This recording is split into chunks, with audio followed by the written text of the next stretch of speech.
Okay, so I've done something bad. I don't think you guys are going to be too happy with me.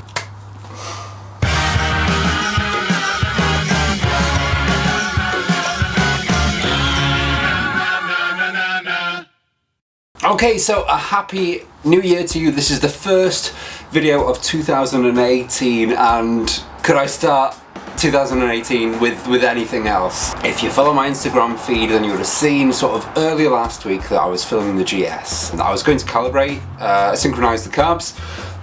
The skies opened up and yeah, rain came down, so that kind of limited my options of working outside on the bike. Then I started working on the CX, and I got everything that I needed to speed on the CX. So you can see behind me here, I've been doing a little bit more, working on the rear end and everything. The exhaust, well, the old exhaust anyway, is in place there.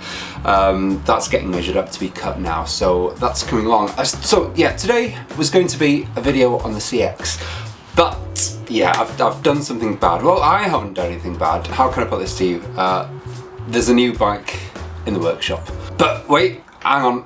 Before I start getting people commenting down below and saying we need to get one of these bikes on the road first, yeah, they will still be my priority, getting these bikes, these two bikes behind me, the GS and the CX, on the road. Work on this new bike isn't going to take place until the GS is on the road. So that's one thing less for you guys to worry. You know, nothing's going to delay the GS or the CX builds. They're coming along, parts are coming, don't worry. So, yeah, for 2018 there will be a third project, and like I said, this is a build for a friend of mine, so it's I could say it's my first commissioned piece of work, and it's exciting. These bikes, oh my god, this bike is huge. It's beautiful, it's absolutely beautiful, but the bike is huge. It is that.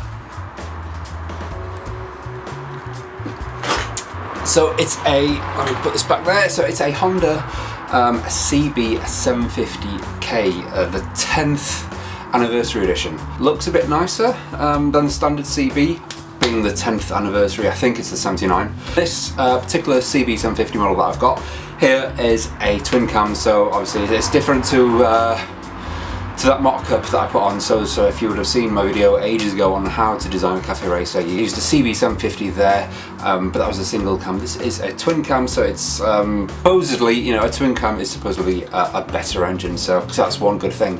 Going back a few months now, the story goes is this friend of mine saw my bikes, he really liked what I was doing, and he also saw this specific model on Pinterest, all done up, and he fell in love with this exact bike. So we've been out looking for this particular one.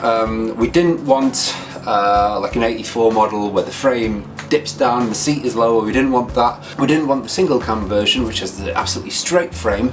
What's nice about this as well is that the frame just dips ever so slightly beyond the tank, goes on a straight, and then loops back up. So as you know, as I've said many times with my CX, I didn't like that little bump in the back. But with this bike, it's completely different. This bike is going to look absolutely beautiful. So, enough talking from me. Here it is.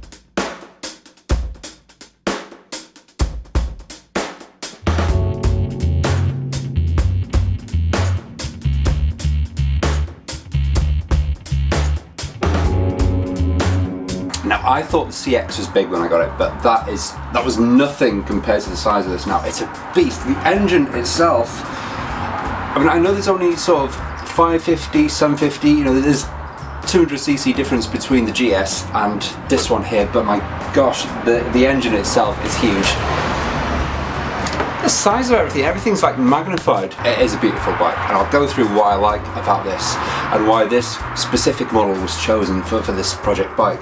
Now, first of all, the bike isn't running, so we bought a non-running bike. But what we did make sure was, if you're ever buying a bike, you need to give it a good look. Don't just bid on eBay straight away or wherever you're buying a bike. Don't just buy the first thing that you see. You need to have a proper look at it and see if the project is sort of deserves your time. So that, I mean, the last thing you want to do is end up with a bike with a ceased engine, or there's too much work. Take my Suzuki for example. I wanted a real project, and that did turn out to be a real project. Nothing was working. In fact, if you remember that very first video, everything was in boxes when I got it back. But what I'm going to try and do today is just a few little maintenance bits just to try and get it running. It didn't have a battery, so I'm going to try and jump start it from that. Didn't have a key either, so I'm using the key barrel from the CX500 to see if I can get this going. We did try and start it at the gentleman's house where we bought the bike. The engine was turning, there was compression in it, and it sounded like it wanted to start when we were putting easy start into it. But it's not to say that these carbs are gummed up if they weren't drained before the bike went to storage. Bearing in mind it hasn't run since 2004, you know, these carbs might be gummed up, the fuel line might be gummed up, the spark plugs, I'm guessing, definitely needs changing. The oil is in good condition. Take the dipstick out, the oil actually looks like fresh oil as well, which is a plus on us. It means that the engine's been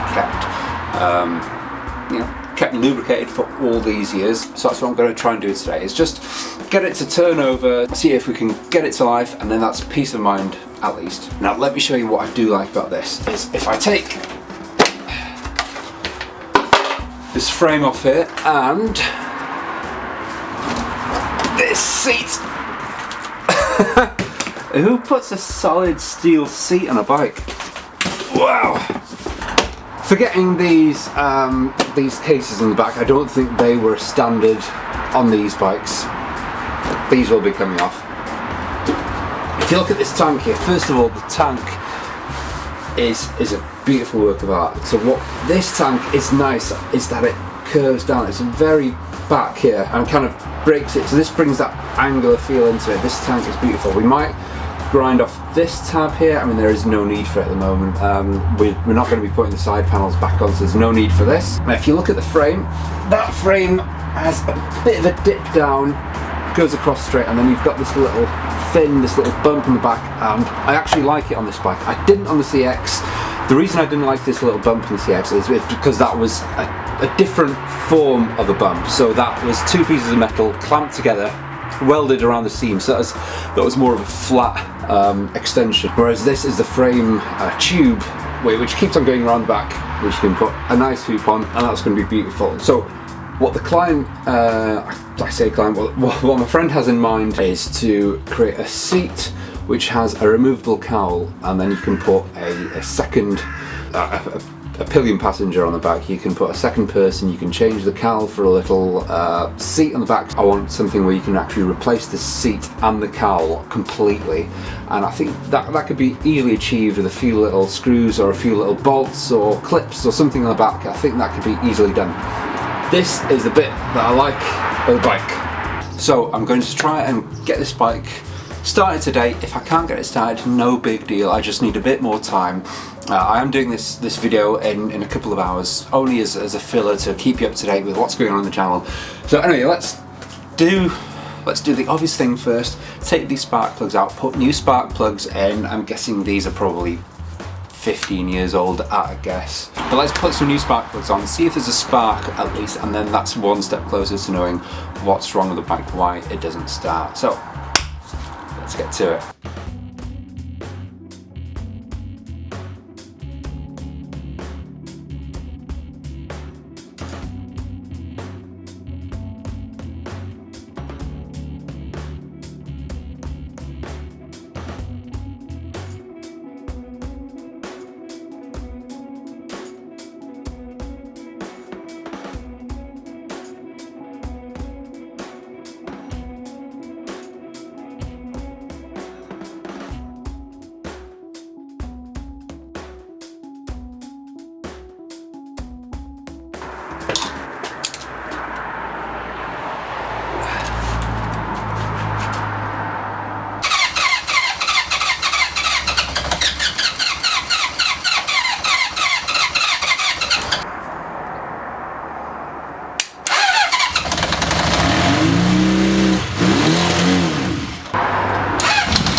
So that is all I've got to say for today. New bike on the way, 2018. Can't start a new year without a new bike, can we? And I saw this amazing comment on Instagram saying that if you're a proper bike guy, then you're a bike hoarder. That is true, that is true. If you want to see what happens with the GS and the CX, they will be on the road in the next few months. Wait for the weather to get a little bit nicer than what it is now. Exhaust wrap the GS, get the engine running a lot sweeter than it was before.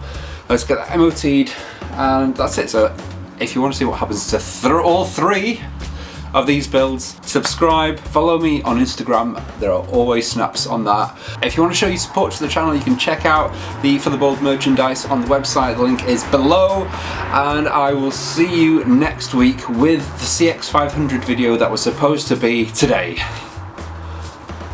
See you later.